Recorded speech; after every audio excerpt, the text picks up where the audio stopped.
Você muito provavelmente já estudou ou já ouviu falar sobre o conceito de genótipo e fenótipo. Genótipo é basicamente a união dos genes do nosso pai e da nossa mãe. É a nossa constituição genética. Fenótipo é o resultado dessa constituição.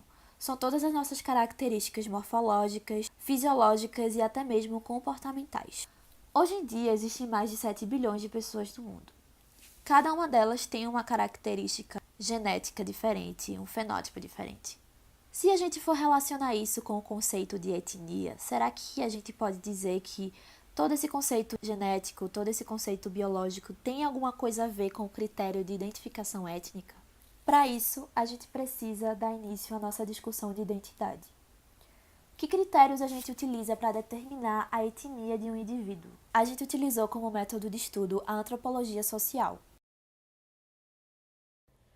Vamos observar o conceito de identidade étnica com um viés mais voltado à etnia indígena. Hoje, muitas pessoas ligam o fator biológico como um fator determinante da etnia de alguém. Isso é uma ideia errônea. O biotipo muitas vezes nada tem a ver em como determinado indivíduo se identifica.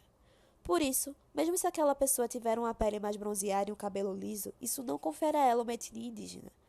Ou seja, voltando ao assunto inicial, mesmo que a nossa genética seja responsável por nossas características, não, elas não determinam a nossa etnia. Para entender melhor esse raciocínio, é só ligar a uma situação bastante comum. Existem pais que criam seus filhos em um país diferente de onde eles são de origem. Mesmo que a criança tenha característica dos seus pais, ela vai crescer em meio à cultura de onde ela vive, e isso pode garantir a ela uma identificação étnica diferente da dos seus progenitores. Lembrando que o conceito de etnia não tem nada a ver com o conceito de raça, que está em desuso atualmente. Outro fator que não deve ser confundido como um fator determinante da identidade étnica é a cultura, pois ela não é estática. Não se deve presumir que o índio assume sua identidade por seguir uma cultura que nos foi normalizada. E com isso eu quero dizer aquele estereótipo da imagem indígena proliferada desde que os europeus chegaram aqui e que aprendemos desde a nossa infância. Nós não vivemos igual aos brasileiros de 300 anos atrás. Não usamos as mesmas roupas, não temos os mesmos costumes, e mudamos até mesmo a nossa forma de se comunicar. Esse caso não seria diferente com os índios. Hoje em dia, assim como todo mundo, eles têm acesso a absolutamente tudo do mundo globalizado, mesmo que não levemos em consideração as tribos que hoje em dia vivem isoladas. Bom, se nem o fator biológico e o fator cultural são determinantes para a definição da nossa identidade étnica, então qual seria o fator que utilizamos para tal definição? De acordo com a antropologia social, esse fator seria a sensação de pertencimento.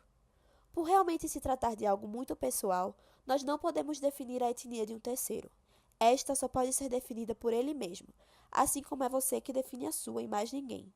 Ou seja, o índio só vai se sentir índio se ele tiver esse sentimento de pertencimento, de continuidade, de memória em relação aos povos que estavam aqui antes dos europeus chegarem. A costa atlântica ao longo dos milênios foi percorrida e ocupada por inumeráveis povos indígenas. A mudança mais drástica imposta a esses povos, que mudou total e radicalmente seu destino, foi a introdução no seu mundo de um protagonista novo, o europeu. Esses representaram uma infecção mortal sobre a população pré-existente, debilitando-a até a morte. Com essa chegada foi imposta aos indígenas uma nova cosmovisão, divergente da já conhecida em todos os aspectos que serão abordados: territorial, cultural e regulatório. Os grupos indígenas encontrados apenas no litoral pelos portugueses eram principalmente tribos de tronco tupi, que haviam se instalado uns séculos antes. Somavam cerca de 1 milhão de índios, divididos em dezenas de grupos tribais.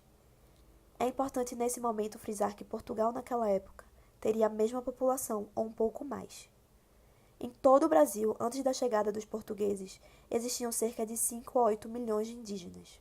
Hoje, eles somam apenas 10% do número inicial. Vale ressaltar que não podemos ter a visão que os indígenas estão praticamente extintos, pois isso ajuda a invisibilizar essa população. Mas é assustador comparar o índice desses indivíduos antes e depois do genocídio. Genocídio esse que foi cometido das mais diversas formas, pois ao contrário do Holocausto, por exemplo, não houve um sistema deliberado para essa matança. Os índios, inclusive, continuaram morrendo mesmo após a saída dos europeus do Brasil. A principal causa dessas mortes foram as doenças decorridas do efeito epidemiológico.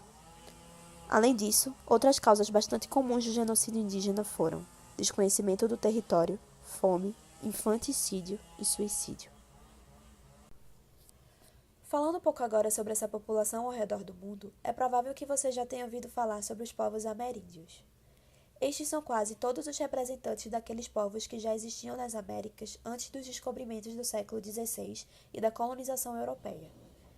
Estão inclusos nestes os maias, que habitavam a região das florestas tropicais da Guatemala, Honduras e região sul do México, os incas, que ocupavam a Cordilheira dos Andes, e os astecas, que habitaram a região atual do México.